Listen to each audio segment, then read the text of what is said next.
Hello, everybody, and welcome to. Well, that's. Huh. Let me. I wonder if I can fix whatever the hell is going on there. Because if I can't. Oh, there we go. Perfect. For some reason, it really doesn't like. So, like, yeah. Oh, man. There's hide user icons, which is like avatars, but also like mod role and stuff. And apparently, it just straight up has no idea how to handle the mod wrench. So we're just gonna knock that out of there. And cool, now it's actually readable, except for this heart that is now stuck on my side as well. Oh, Jesus Christ. YouTube and Patreon both changed a bunch of random shit in the last like couple days. And also, actually, YouTube changed a bunch of stuff. Patreon changed a bunch of stuff. Bulbapedia also finally made some long needed upgrades. When you go and look up a type on Bulbapedia, the actual it's actually a comprehensible chart at this point. It isn't just like a bunch of like bubble tags in a long awkward row anymore. It's actually like understandable what the hell they're trying to get at without having to like just sort that shit out in your head. But yes, welcome to our October Patreon Hangout. We're doing it a little bit early tonight because Jeff and I are going to be joining Chris Clark, 8788's Mario Party Madness tomorrow morning, 10 a.m. Eastern, twitch.tv/Chris Clark 8788, as well as I'm going to be streaming it on my side as well, twitch.tv/DPadFM. Very excited for that. I believe we're doing Mario Party 7. I believe we're doing 7.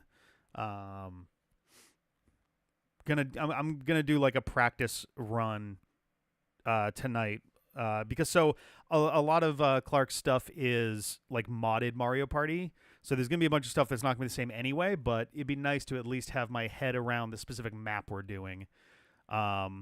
But yeah, that should be really exciting. Gonna get to bed a little early tonight to make sure that I'm like up and ready for all of that in the morning. It should be a great time.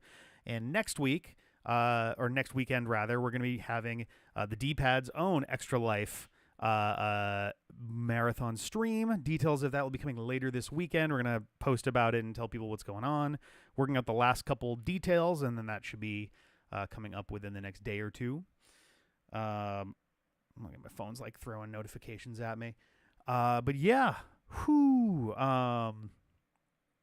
been a busy month. There's been a lot of stuff going on. We're still kind of settling into the house. Down here is still boxes and stuff because every time I start like working towards unpacking things, something else needs attention in a way where I have to stop. I bought a set of shelves that's currently sitting over there. It's a humongous thing of shelves for like as a game shelf. And it needs to be bracketed to the wall because it like leans forward, which is not great. Like it's one thing if, a Switch game falls or even like maybe a couple discs if they're in their protective case, but I really don't want like a 30 or 40-year-old video game falling off of that shelf and being destroyed. So I want to make sure that's all situated. So yeah, there's just a bunch of things going on with that, but we'll get there. And sometime after that, I will hopefully have a slightly better setup for the computer in general, which will also mean a better lighting setup. It's kind of dark in here because I still have fairly limited options. I need to replace this camera because it wants to auto white balance, which is kind of a pain. It was, I think, part of the issue. It wasn't so bad back at the old apartment, because the background of the shot was a mostly dark room with black shelves behind me. Now I'm in a room with like a very like sky blue, baby blue wall to my right over there.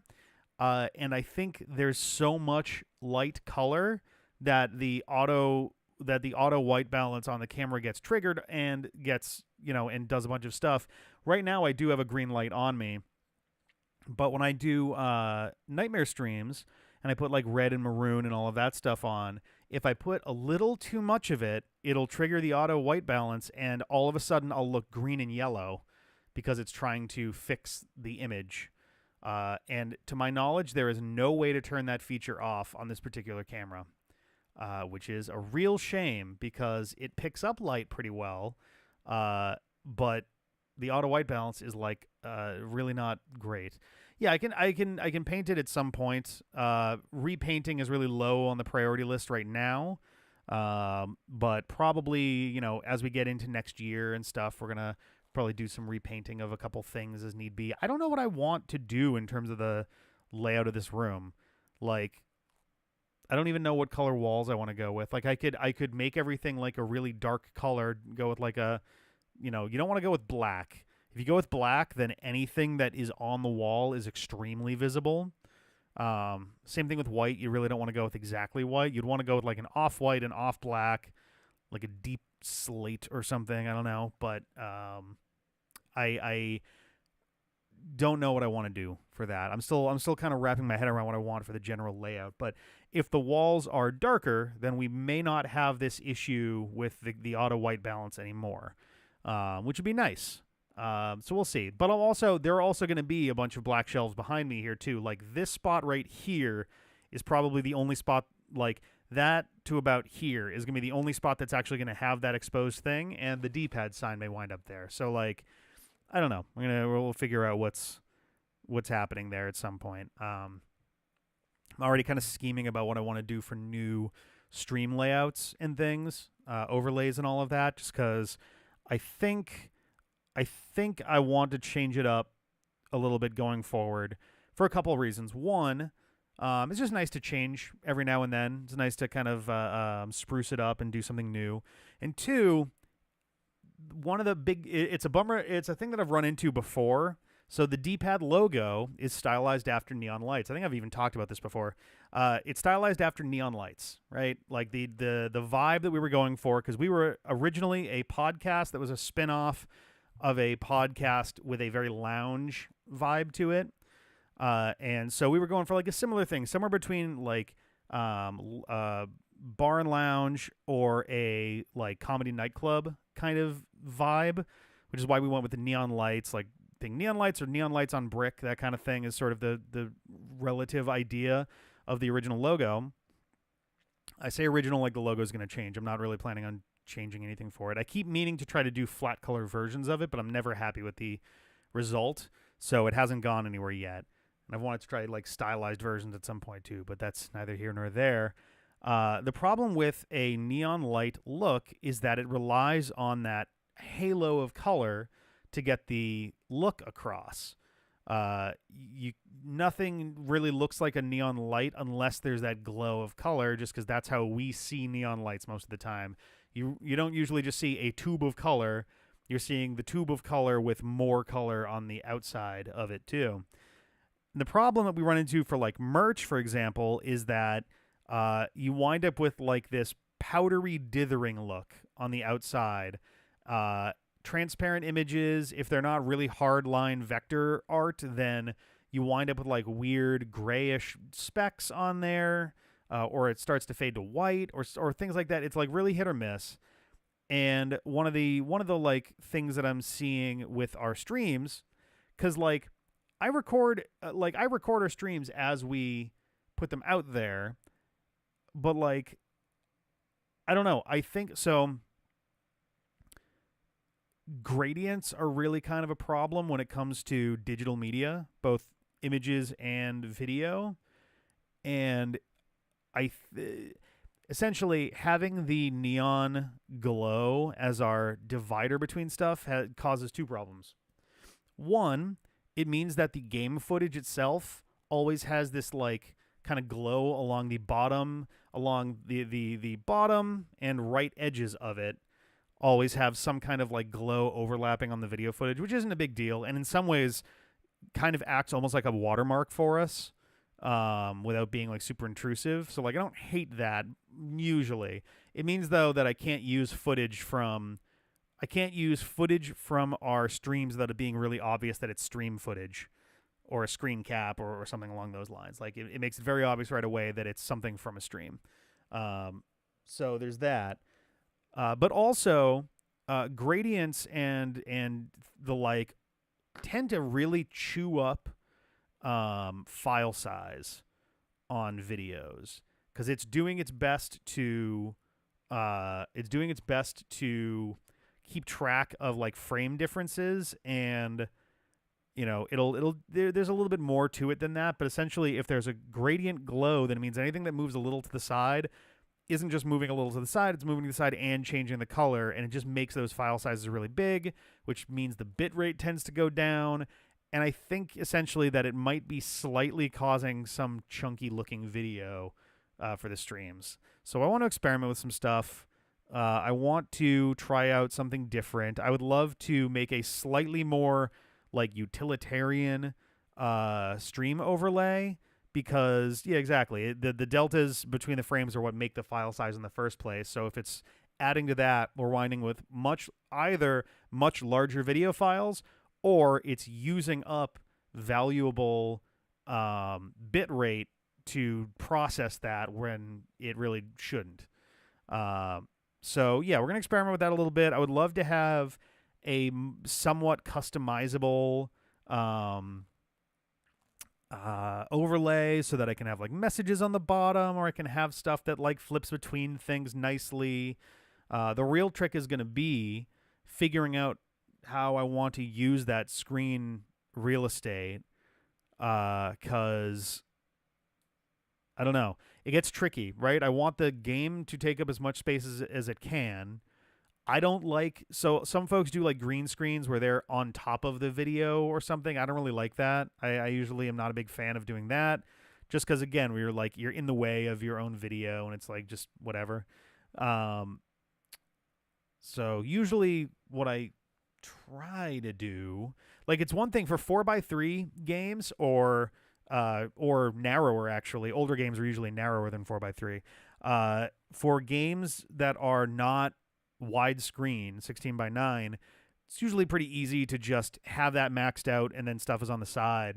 But for 16:9, you have to shrink it by kind of a lot in order to make that really work. So I have to figure out a good way to do that so it's not like squishing down our video to like a silly extent.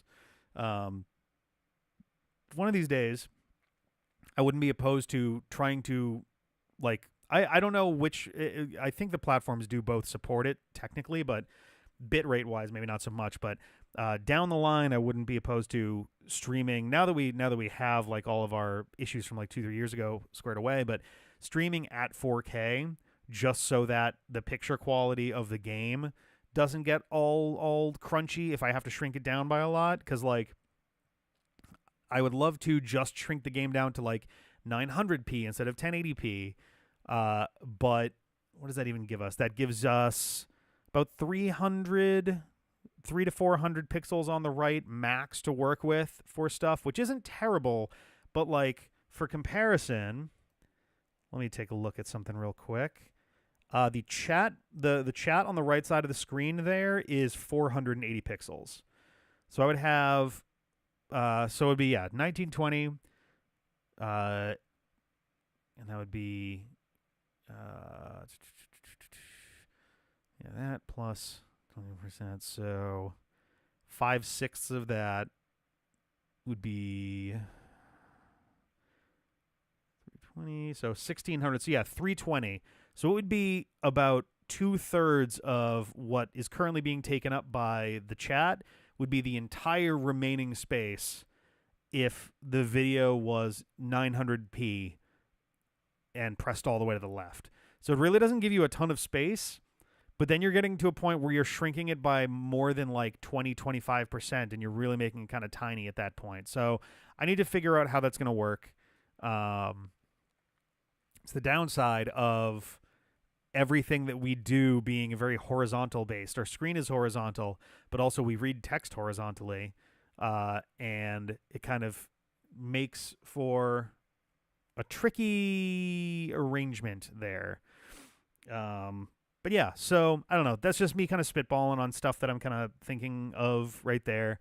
Probably not going to be something that comes around until the end of the year. There's a decent chance I may experiment with a little bit of something in the coming weeks now that we're done with Violet for a little bit.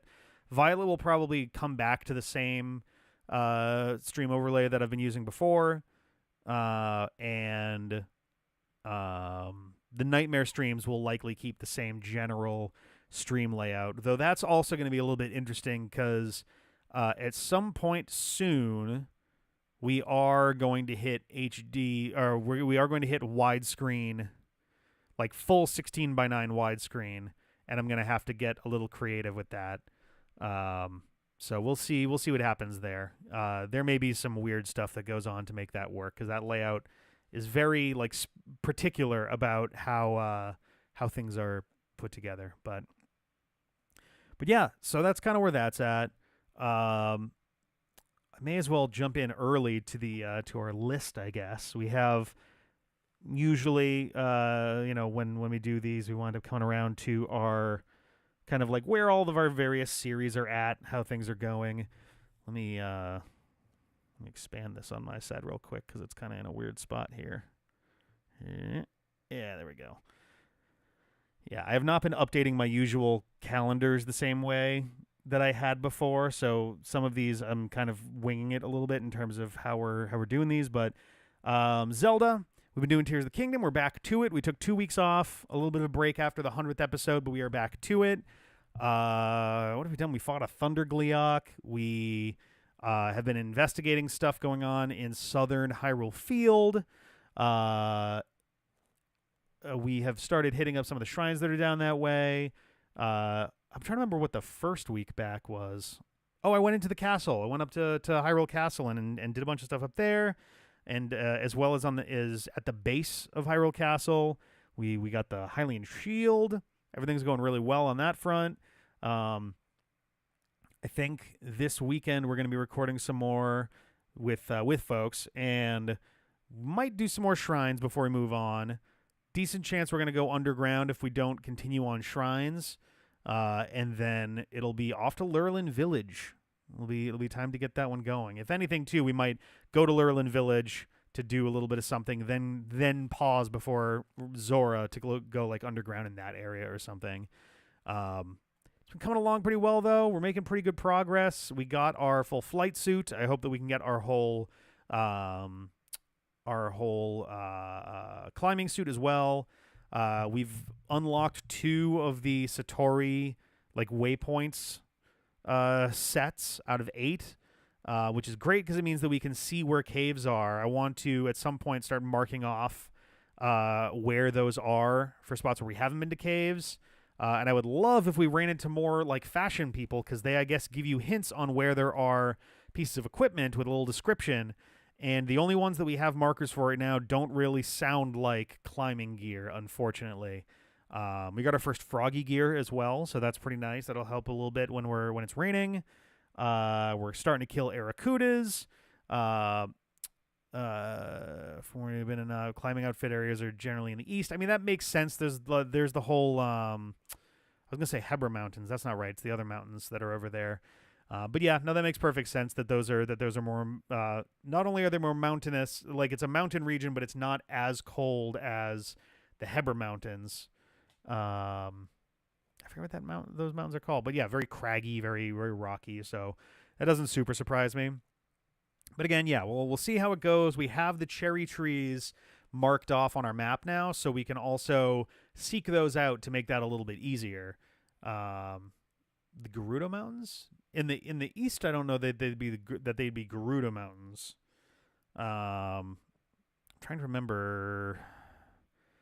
Mount Lanayru. Yeah, that sounds right. But yeah, so like we're gonna poke around there a little bit. I'm sure that between Lurelin Village and Zora's Domain, we will wind up kind of poking around there and seeing what is going on. Hi, Chunk. She's been whining for about an hour or two now. She's very sad. But yeah, so I think that'll be the whole area is very craggy. Yeah. Oh, was that to me or to the cat? Oh, okay. That sounds good. Perfect. Thank you. Yeah, no, I think we're doing mostly stuff in the east at this point. I got to the edge of the Gerudo Desert area and was like, nope, we're not doing that yet. I assume that's going to be the last area that they point us. And yeah, we're probably gonna have a little bit more legwork to do nearby, and then it's time to start hoofing it towards Zora's Domain and getting that stuff done. Yeah, it still feels like there's just so much to do, but I don't know. We'll see. And there's also, from the sound of it, there's not going to be any DLC in this game, so it's yes, I could hypothetically save a lot of this stuff for like streams later or something, but I think honestly it's best if we just kind of do it. You know, we go at it and we do this stuff, and I'm not planning on like putting off the end of the game to do like 100%ing or anything, but like I would like to at least, you know, get as many of the shrines as we can, and then hell, maybe after that there'll be some streams to do Korok seeds once we've done all those or something. But yeah, I'm excited about the Gerudo Desert. I'm curious about the weather patterns that they're talking about. That should be a fun thing to explore. And yeah, when we're done with Tears of the Kingdom, which probably won't be until like the spring, that's gonna be it for Zelda for a while. Like probably years. That'll probably, like, we've kind of kept dangling the end of Zelda for a while now, and they keep having like, oh, there's one more thing, and now it's like, yeah, I think that's probably gonna be it for Zelda for a good while after that. They said that they're not going to make another game in this version of Hyrule, so it seems like whatever's coming next is gonna be something new entirely. So we'll see what the deal there is. For Pokemon, I don't think we've recorded any more Pearl since the last time we had our hangout. I don't know if John is actually coming this weekend. If he is, then we'll get some more Pearl in. If not, then we'll be waiting a little bit longer. Yeah, Oracle remakes and the Link's Awakening engine would be nice. It'd be worth, you know, covering again for those. But also, those games are not very long. That would probably be like, I don't know, in total, it would probably be like a 3 or 4 month series, more than likely. And then that would be it again for a year or years or something. But yeah, Diamond and Pearl is getting close to the end. We are in the we're in the final gym chapter. John is on his way to fight Volkner. Not immediately, but he's getting close. And then it's time for our 8th face-off before we head on up to do the Elite Four.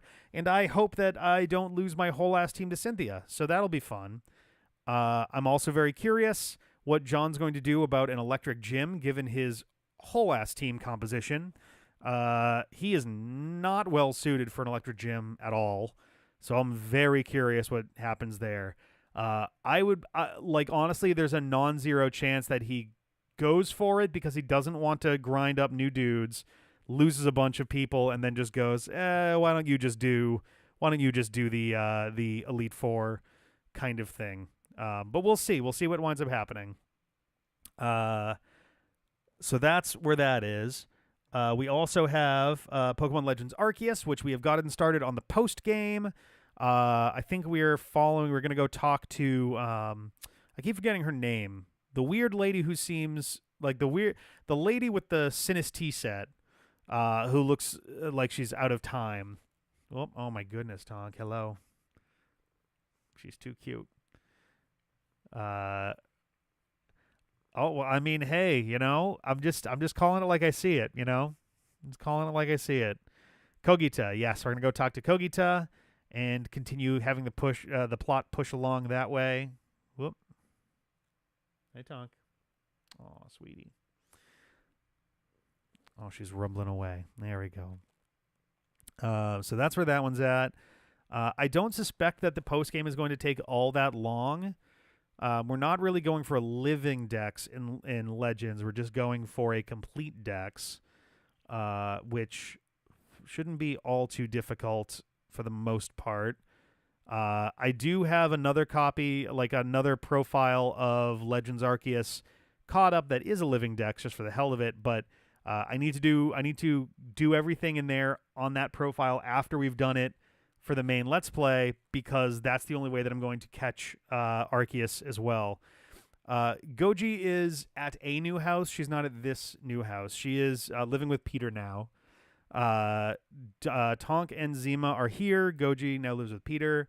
And from the sound of it, she's doing really well over there. She likes, as we kind of suspected, she likes being a solo cat. Doesn't really like sharing. We were having issues with her, with Zima in particular, but also sometimes with Tonk. Tonk and Zima generally get along really well. And they've, gotten very cozy and comfortable with the new digs and stuff. Miss the Darkrai and Shaman events, possibly, but I don't really associate those with with Diamond and Pearl. Arceus is kind of like the thing, like it's sort of the bonus of the whole deal. But I'm not too worried about downloadable events like that. I'm more just like, okay, we're gonna have some post game, and I would like to catch Arceus because that's kind of the thing. Because again, for Diamond and Pearl, I'm obviously not going for like a complete dex or anything because it's a Nuzlocke. I mean, we'll see. We'll see what happens, and I'm not going to artificially try and chug through stuff or find alternate way. It's the nature of the way that we do the Nuzlocke. There's only so much we can do in terms of time things, and I'm less concerned about Shaman, Darkrai, all of that stuff than I am about Arceus, who is again, kind of the ultimate Pokemon for this particular gen. But it being time limited is very dumb. I'm not a big fan of that, just in general. I think the ultimate of that has been Victini, who was only, I think, a pre-order bonus for Pokemon Black and White, and then has not resurfaced since. He might have also been catchable in the Dream World or something, but Victini, I don't believe, has shown up at all since then. And it's, yeah, I recall it being like a strain to actually get Victini figured out. And I think you specifically had to redeem Victini very early as well, or else he was gone. And you also only get it for one game as your mystery gift, and then it's gone as well. It's weird, but yeah, there we go. So at the very beginning, it was weird. It bums me out because I like Victini a lot. So it's a bummer, but so that's Legends Arceus. Crown Tundra, same deal. We've started on that. We judging by the pace we're going and what little I know about the post game, we're probably going to be able to do it in 3-ish more sessions of stuff if we keep moving. Because we're already a decent clip into the main Crown Tundra event, and the other bits are kind of go and catch legendaries and stuff, which is fine, but it's also whatever. It'll be neat to see the regional variants. I know a little bit about them, but I've kind of kept my head clear of that. But those will be interesting, and then we will wind up when that is done. I believe there's one last thing that you can do. It reloads the champion tournament or something back in Galar. And then that will actually be it. Pokemon Sword will finally be complete after many, many years. So that'll be a good time there.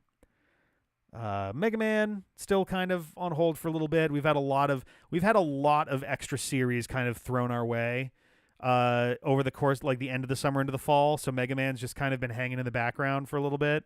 For the weekday stuff. For the weekend stuff, we actually did record more Star Force 3. That'll be coming this weekend. We'll probably have both episodes go up on Sunday because tomorrow is going to be a streaming day. So I think that'll be 2 episodes on Sunday for that, and then we'll be back to our normal. It might actually be 2 on Sunday the following week as well, because of Extra Life for Boston. That Mega Man drops January 7th. What Mega Man drops January 7th. I don't think there's anything that is going on right now in terms of Mega Man, unfortunately. Unless there's news that I have not heard of.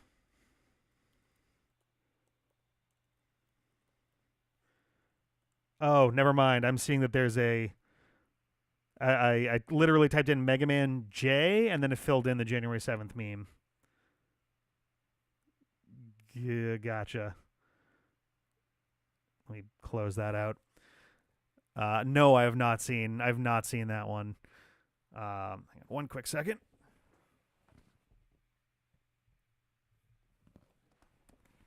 Grabbing my food so it is nearby.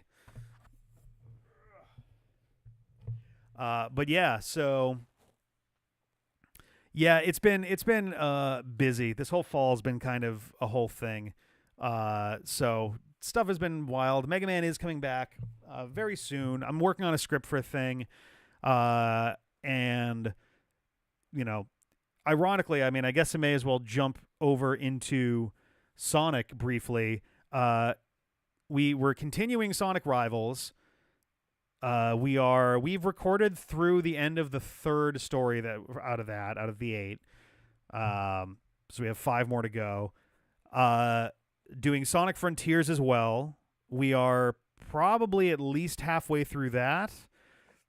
I think I have played through the second time that you get to control Amy and Knuckles, and we're about to do Tails.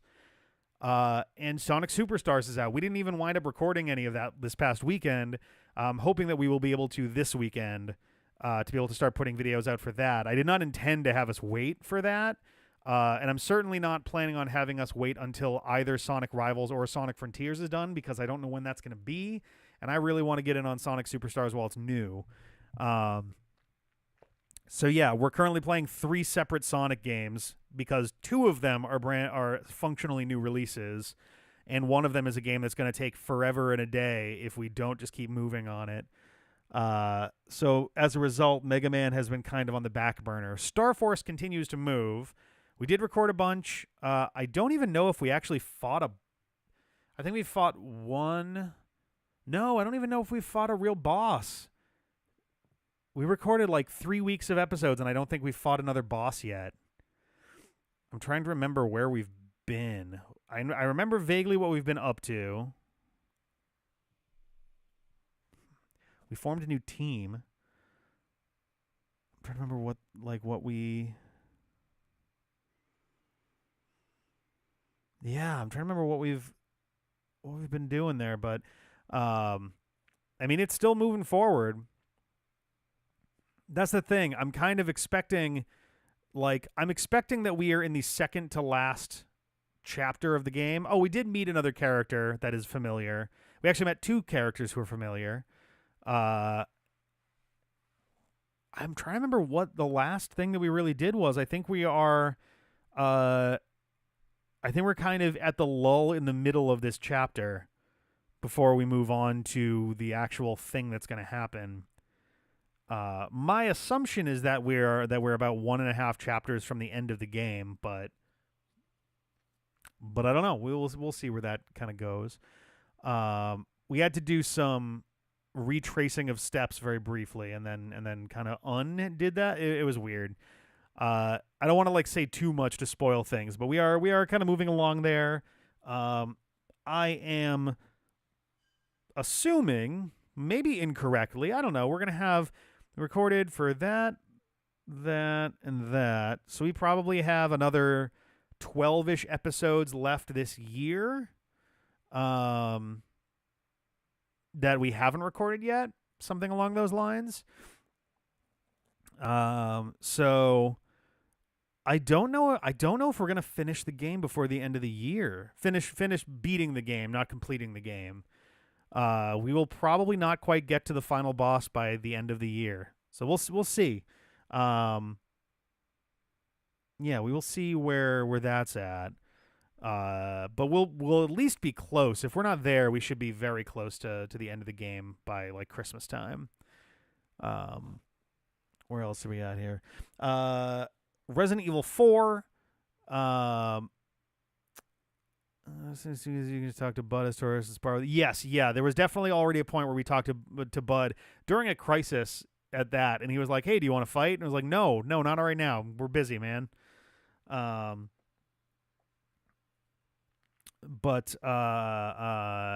yeah, Resident Evil 4 has been moving slow. I've been having a couple technical blips with it. They are now resolved, and we should be getting back to actually having more than one come out a week. We recorded to the end of that a while ago. But I think this weekend, so CJ is going to be coming up. We're having like a Halloween party thing, and I think we're going to try recording some of the DLC for Resident Evil 4. And I don't know how long it actually is, so we'll kind of see how that goes and play it by ear. But it may wind up that we have some gaps before we're properly done with it. We'll put them out as we get them, and then we're going to figure out Resident Evil 5 and beyond from there. It's obviously going to be a little bit different now that I am, an hour and change away from CJ as opposed to just a 15-minute walk.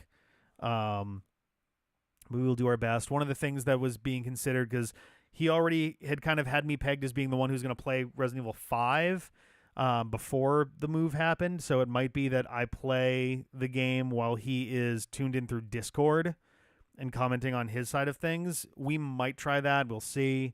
And then we'll figure stuff out from there. I don't really know. We're gonna kind of play it by ear. What else? Kingdom Hearts Key. So we put out the D-pad and chill of Kingdom Hearts Key. We are still planning to do. I actually have a BlueStacks thing all situated, so we're going to do Kingdom Hearts Unchained Key. I don't think we're doing it this weekend, but we should be doing it soon. It is probably going to come out as a singular D-pad and chill again, plus a review this time. We didn't do a review last time, partly because it was so short, and also because we knew that we were going to be retreading a lot of the same ground. So we figured seeing it twice, essentially, with a little bit more context, should help us to be able to actually talk about the game. Or at least as much as we can, the theater mode of the game. So that's going to be a whole thing there. But I'm looking forward to that because once we get through Unchained Key, it'll be time for us to play. I think it's a Fragmentary Passage, 0.2 Birth by Sleep. At which point we just have a few more things to watch, and then it's time for Kingdom Hearts 3 at long last.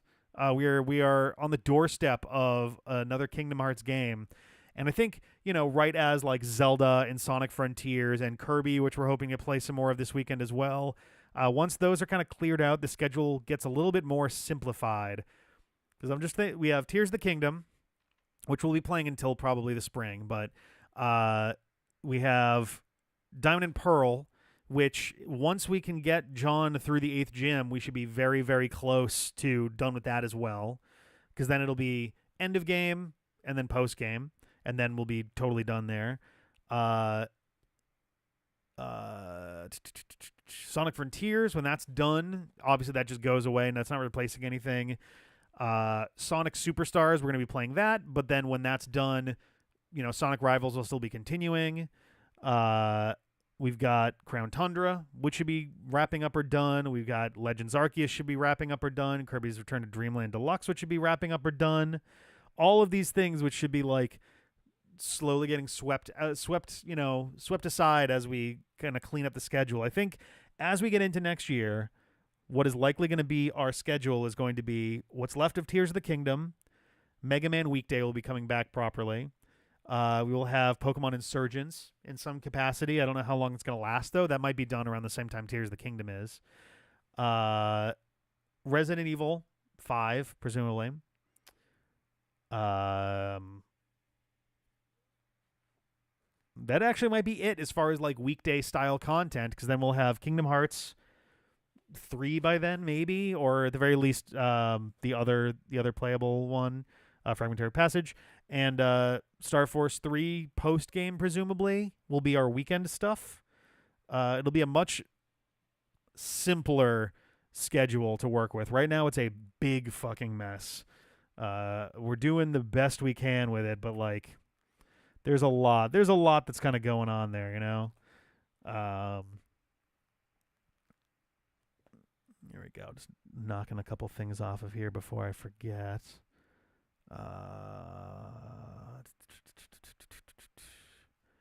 Cool. Nice. But yeah, so I don't know. I'm looking forward to the end of the year. Yeah, honestly, I fully expect that they're going to announce a Resident Evil 5 remake, but I don't think it's going to come out next year. I think next year, if there's going to be anything, it's going to be Resident Evil 9. I I don't know, Resident Evil Vixen or something. They're gonna work IX into the actual title again. Um, Resident Evil 5, if it does get a remake, is in my mind not going to happen until 2025, 2026. And like we can play that when it comes out, but we're not I don't think it's going to be a real risk of that coming out while we're actively doing other stuff, you know. And then yeah, we've got our sizzle reel stuff. We've got a bunch of things that have gotten knocked off of there. We've got a bunch more that are going to be getting knocked off of there soon. Yeah, and I think I was on the fence whether or not I was going to say anything about it yet, or if I was going to wait till next week. But I think I may as well say it for now. The plan. So we're done with Pokemon Violet for the time being until December, January, something like that, until the Indigo Disc comes out. And in the meantime, I am now going to jump on my Tuesday stuff. I'm going to be jumping over to start the Ocarina and Majora randomizer. I'm going to be doing that and hopefully not losing my mind doing two simultaneous randomizers crossed over. I had previously done an Ocarina randomizer about 4 years ago. It was either 4 or 5 years ago at this point, which is like nuts to me. But I'm excited about getting into Ocarina and Majora, and we'll see how that goes. My plan is to do like longer size streams. I've been like adjusting to stuff here, and it's been making my streams start like really late a lot. My hope is to be able to get those started on the early side. I would love to be able to actually be able to get in there at 8 o'clock every week. If anything, I would love to get in there a little earlier for some of these, just to be able to go for longer, just because I do like Ocarina and Majora, and I want to be able to like really like dig into those. So we'll see how that goes, though. I also have easily the worst conceivable idea for a stream series that I will probably be getting into sometime next year. I'm not going to get into details about it now. It is very dumb, but it is also, to my knowledge, something that has not been done before as a stream. Actually, there are two such ideas that are like that I'm kind of low-key planning for next year. One of them may not be next year, but one of them is probably happening next year. The other one might be 2 years from now, but we'll see. Ridiculous ideas for both of them, but we'll see how those go. And I'll get into details once they are properly announced. But yeah, that is probably going to be what is coming as of next Tuesday. Yeah. I'm also debating whether I want to take a break from the Nightmare streams for a little bit. Before Brawl, probably. No, like, major reason. It's just kind of like, it's just a big chunk of it. We've been at it for how long have we actually been at these? I'm actually not sure off the top of my head. Now I want to find out. Let's see. I'm gonna hop over to the wiki and look. I gotta figure out. There's some like Apache settings I need to change because the load times are real slow. Oh my god, I've got 100 million things.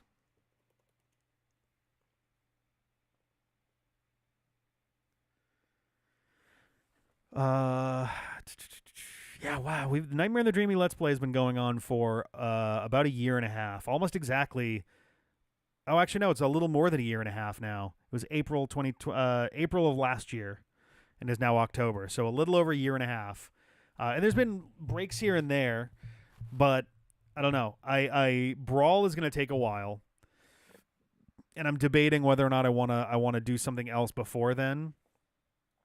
I was on the fence between oh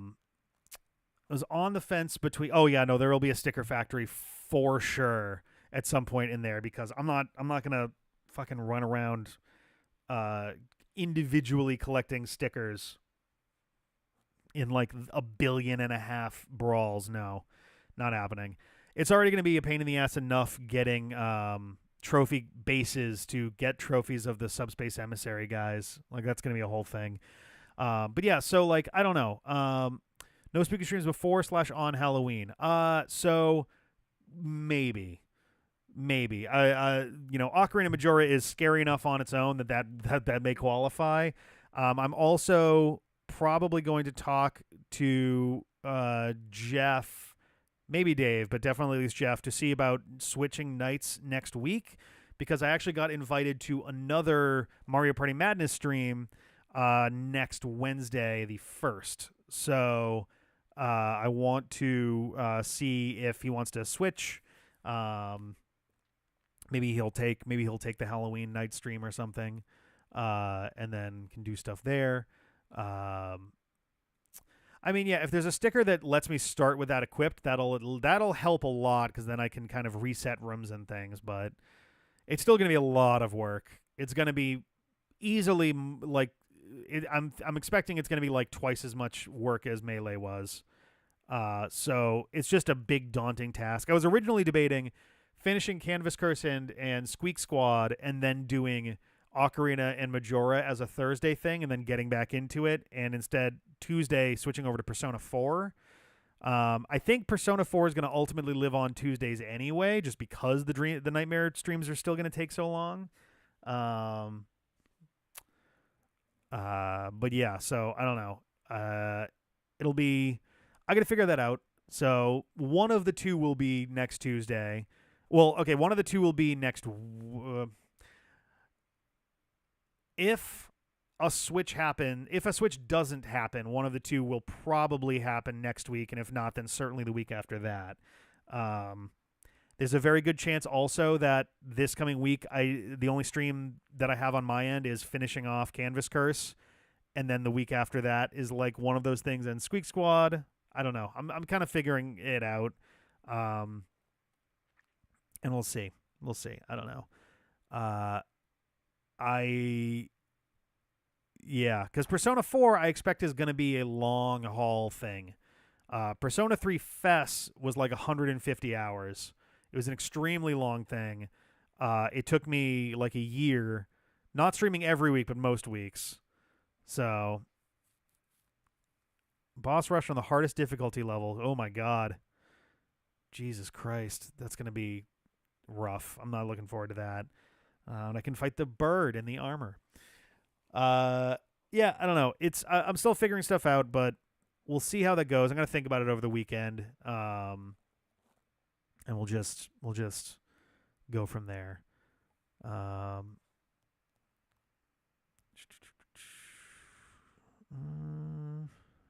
hey,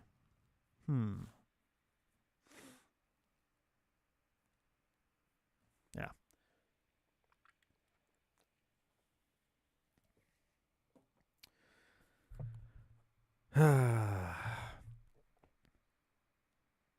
Yeah, my thought process just kind of like drained out of my head all at once there. Actually, let me check one other thing here.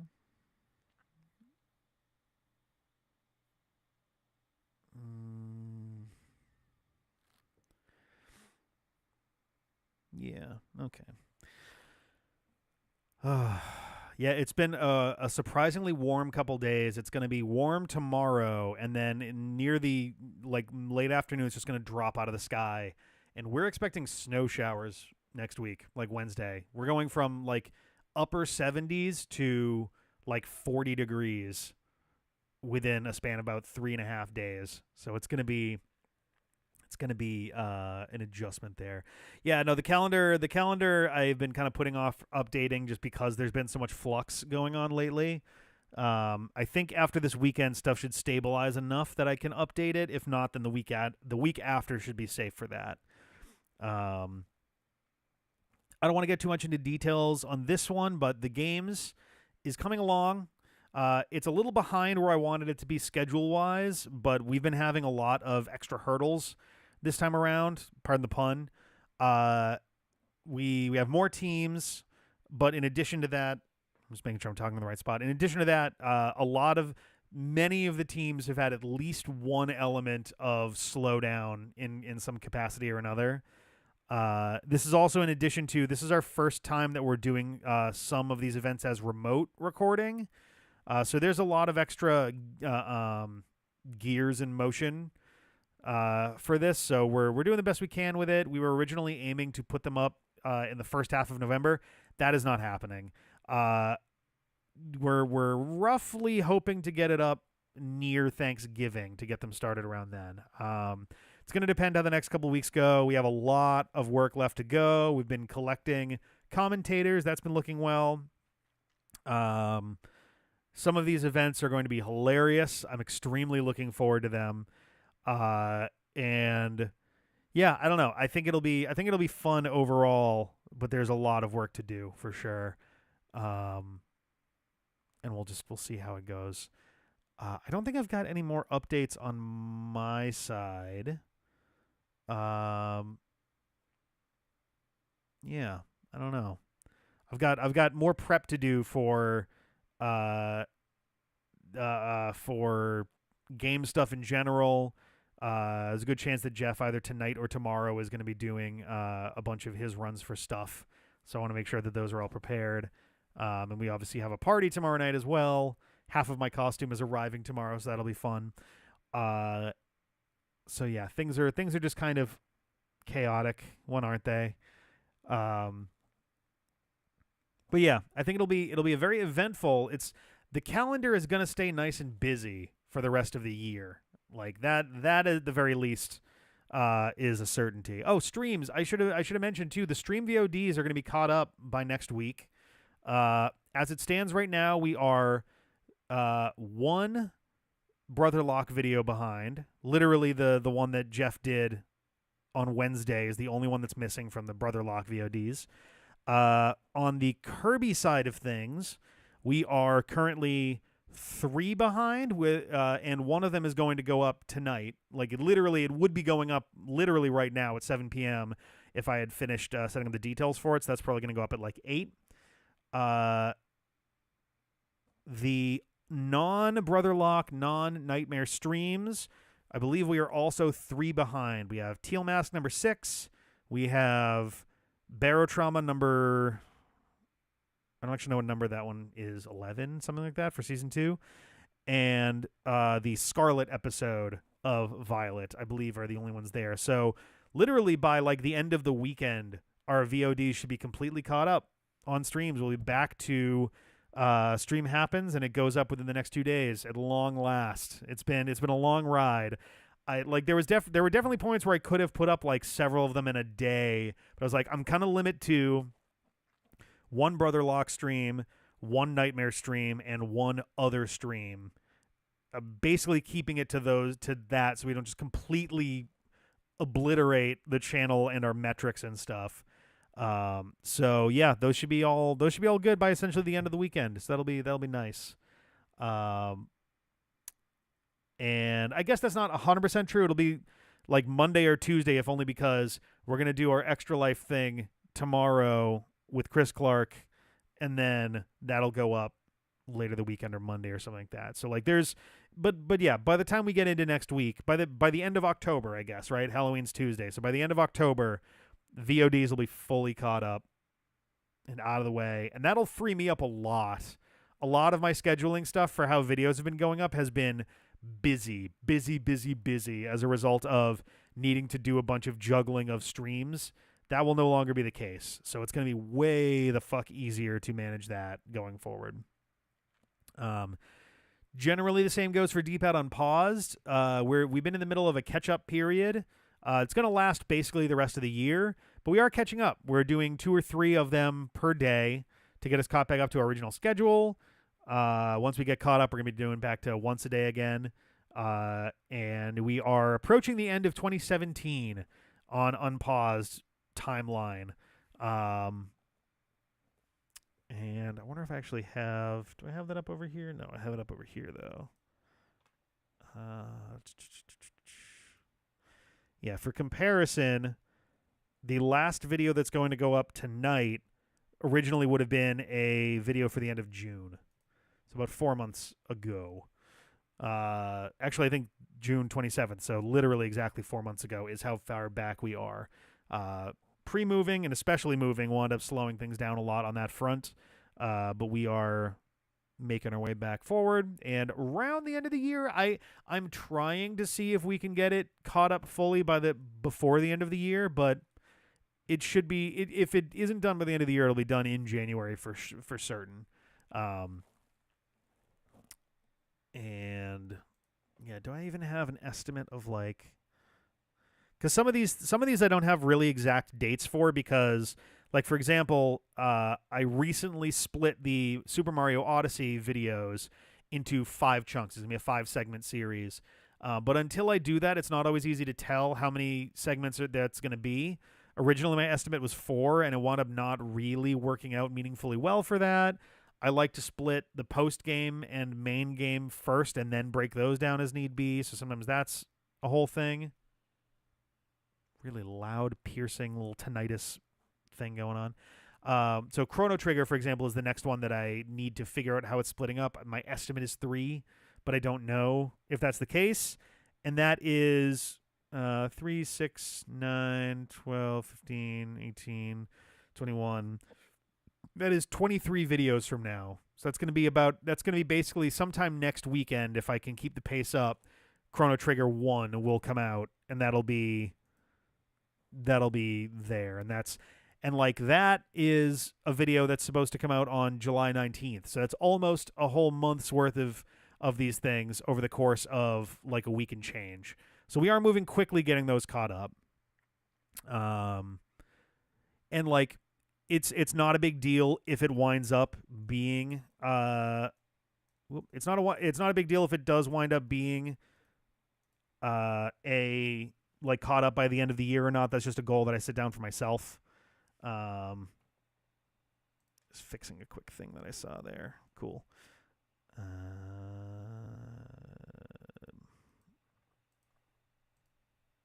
There we go. But yeah, no, that's we'll see how that one goes. I don't think it'll just because the sooner we get it caught up, the sooner it becomes a lot easier to manage these things. So I'm usually setting up like 3 or 4 of these videos at a time based on whatever hard drives are plugged in. It's like, okay, a Sonic episode is exporting and needs some time to do that. All right, then in that case, I'm going to get Sonic Forces a little bit more situated so that I can export that soon and like do all of those things. So there's been a little bit of like that kind of juggling going on to make some of this make sense. Let that do its thing for a second. I'm just Sonic Frontiers. I thought I had pre-exported before and then realized that I hadn't. But yeah, Chrono Trigger was where did my list go? Because I also included, because it makes it easier to sort them, I included the dates for things. Chrono Trigger began on March 5th, 2018. It was 5.5 years ago. Time is fucking weird, you guys. Very weird to think about.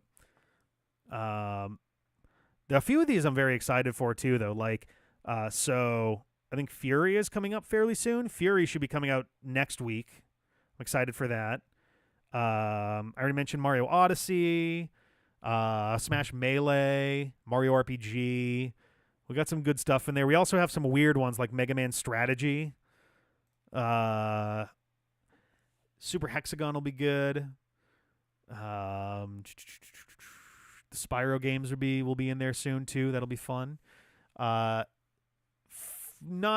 somewhere maybe 3-ish weeks from now, will wind up being Kingdom Hearts Chain of Memories. And a little bit after that, maybe 3-4 weeks from now, will be A Link to the Past randomizer. So our first Zelda randomizer. And then it's going to be shortly after that, both Let's Play Dead gets started properly with Resident Evil HD Remaster, as well as the Satellaview Zelda games, Dragon Quest XI, which is probably going to be just a fucking stupid number of segments overall. That's probably going to be like a 20-segment thing, just because I spent like maybe not that bad. I spent almost 100 hours on it, so at the very minimum, it has to be 9 segments. My guess, roughly, is like 13, 14, and that's basically because I'm not going to go and split it in the middle of a stream. I'm going to just collect streams together and then figure out where the best meaningful splits are going to be. Very good chance that we're going to have Mega Man 9, 10, and 11 almost in a row. About like right around maybe not Thanksgiving, maybe more like mid-December, but like just before Christmas, we're gonna have Mega Man 9, Kirby Canvas Curse, hilariously, Mega Man 10, and Mega Man 11, all basically back to back. And it's so weird because like not long after that we have Pokemon Let's Go Pikachu and Eevee, which it feels like we only just finished that like yesterday. Smash Brothers Brawl. I'm curious at what point, it's probably going to be during Brawl, realistically. I'm curious at what point the unpaused videos catch up to the Nightmare streams, because the Nightmare streams are going to go up as separate unpaused videos. But I am curious at what point that's going to happen. I would be shocked if it wasn't during Brawl. If anything, there's a non-zero chance that it happens before Brawl starts, if there's any kind of break. So we'll see. And like, yeah, maybe what I'll do instead is I'll start on Persona 4, and Ocarina and Majora Randomizer may be something I do as a palate cleanser before Brawl, just because Brawl is going to be a long thing. That's gonna talk about Ocarina and Majora taking months. Brawl is going to take months. Brawl is going to take a long fucking time. And it being my least favorite of the series, that's gonna make that a harder pill to swallow for sure. So we'll see. I don't know. I also have to figure out how I'm handling when Mega Man does come back. It's not gonna be very long until Project Cross Zone gets started, but I'm still gonna be playing Persona 4 and doing Nightmare streams. So, and Persona 4 and Project Cross Zone are probably going to be the better part of a year's worth of streams. So I have to figure out how I'm going to balance that. I really don't know how that's going to go. So that's going to be a whole thing. So I don't know. I don't know. I'm trying to avoid a third streaming night because I want to have a life. I'm getting old. I'm too old for this shit. But I also don't think I can justify alternating weeks or arbitrarily choosing what's going to happen on a given night or something like that. So I don't know. I really don't know. We will see. And I don't think any of those games are ones where I could record them not as a stream and then just put up big chunks either. So I don't know. Yeah, how long...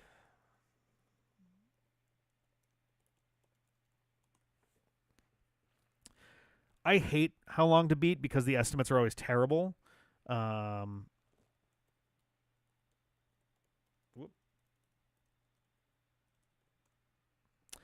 Namco Cross Capcom, it estimated that would take, for the main story, and then it's got a separate thing for completionist. I don't remember if there were completionist things to do in that game in the first place. It estimates 84.5 hours for Namco Cross Capcom. And let me pull it up because I don't remember how long I took on that.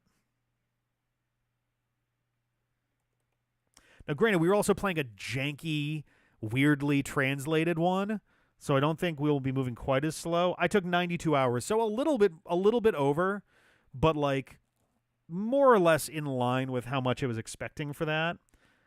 I think if it was not a broken English translation, then it probably would have been basically directly on top of the estimate they gave. Project Cross Zone for main story says 55.5 hours. So may not be that bad of a situation. It might only be like 3 or 4 months of streaming for that, which is not terrible. And also, before I forget,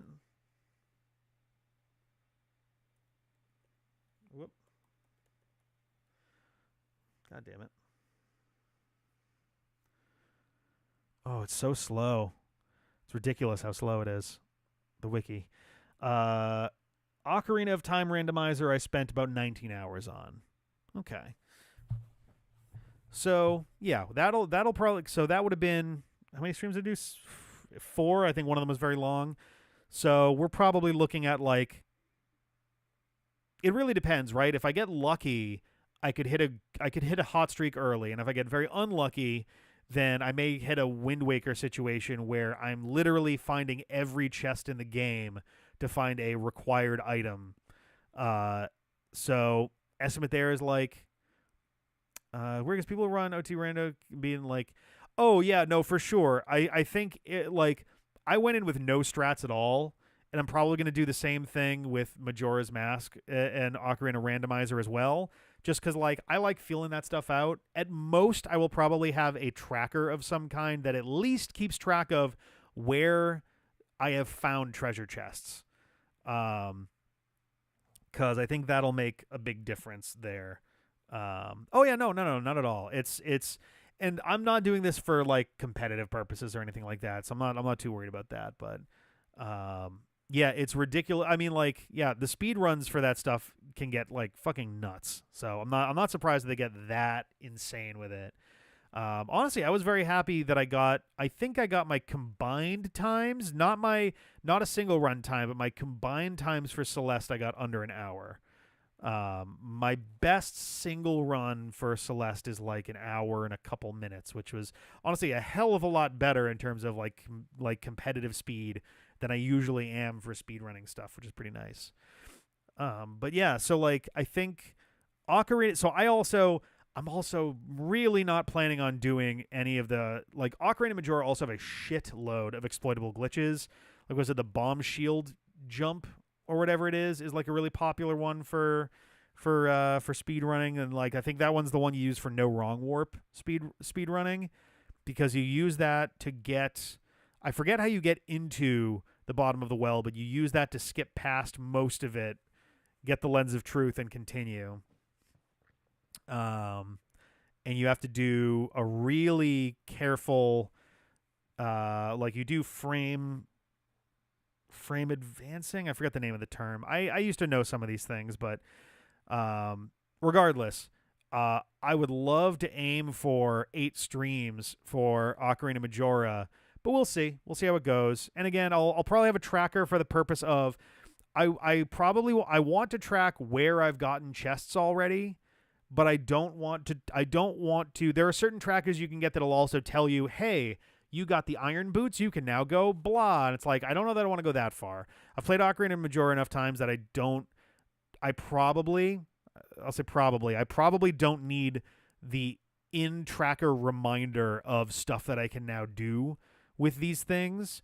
And I would rather rely on knowing that, just because, like, knowing stuff in order to do that, just because that's, you know, if they were less familiar games to me, like Wind Waker was one where it's like, that game has so much going on that I absolutely needed, like, oh, you can go here now. This treasure chest is available, yada, yada, yada.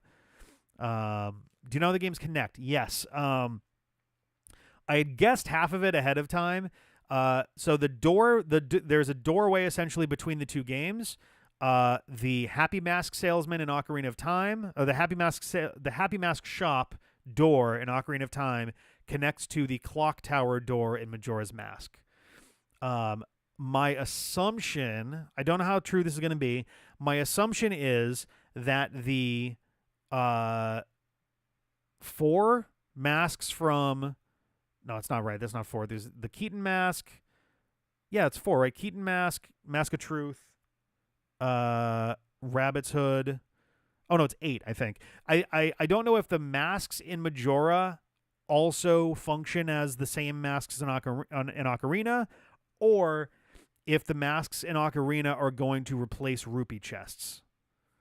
They don't. Well, 2 of them do. The Keaton Mask is required to get up Death Mountain, and then the Rabbit Hood you need in order to get, I think, a piece of heart or something from the Running Man in the field. The rest, I don't believe, do anything. I don't think the Mask of Truth has function to it. Usually, I mean, in Ocarina of Time, the Mask of Truth, I think, got used to, like, you can normally use it to speak to the Stone of Truth, and then I think in Ocarina Randomizer, they're coded to give you hints for your randomizer or something. Um, Spooky Mask, Garuda Mask, and then Skull Mask known as Majora. Yeah, that sounds about right. Well, no, if the Skull Mask could potentially connect to the, oh god, I was gonna say Garo Mask. That's not right. The Captain's Hat, perhaps. The Spooky Mask. Which one's the Spooky Mask? Because I could see a Spooky Mask connecting to like the Garo Mask or something. Garuda Mask, I don't know what you'd connect that to make that one make sense. The Gorman Mask or something. I don't know. You sell it to the kid in the graveyard. It's re-dead. Oh, you're right. Yeah. That's right. Because he wants to be like Dampy when he grows up. Yeah. There's also the Skull Mask you give to the Skull Kid in Ocarina. Yada yada. But interesting. Now I want to look this up real quick because I remember that they had a FAQ about this stuff.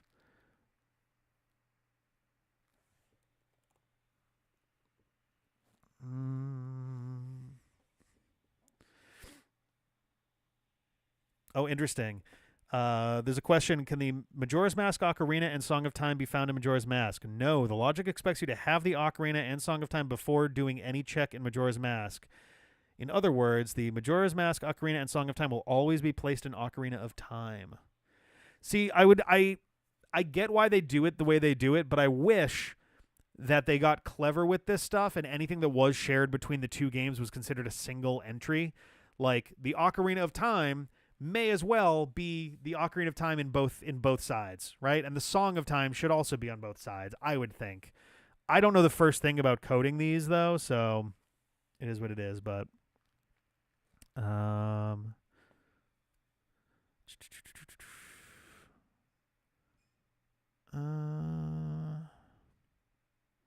guess the owl statues now act as just save points. They don't do temporary saves anymore.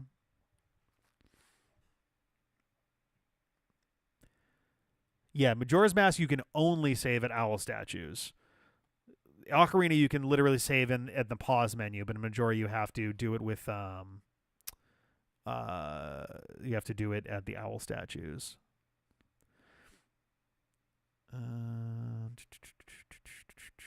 Oh, this is nice of them. Someone said, help, I saved right before the moon crashes, and the response was, don't worry, when traveling to Majora's Mask, the game will always give you a grace period of at least 10 seconds before the moon crashes, going slightly back in time if necessary.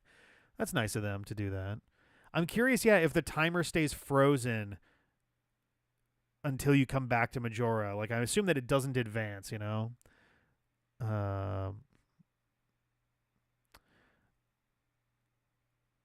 Interesting. I guess if you play the Song of Time, you can recover trade items and stuff that have gotten weird. There's a lot of like weird stuff going on in there. Huh. I just wanted to know what the deal with the other. I'm amazed nobody asked anything about the masks.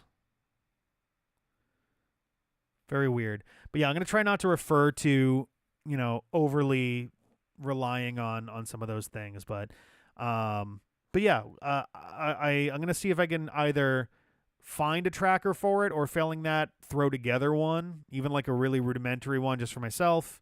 And then we'll be off to the races. I'm excited. I think it'll be good.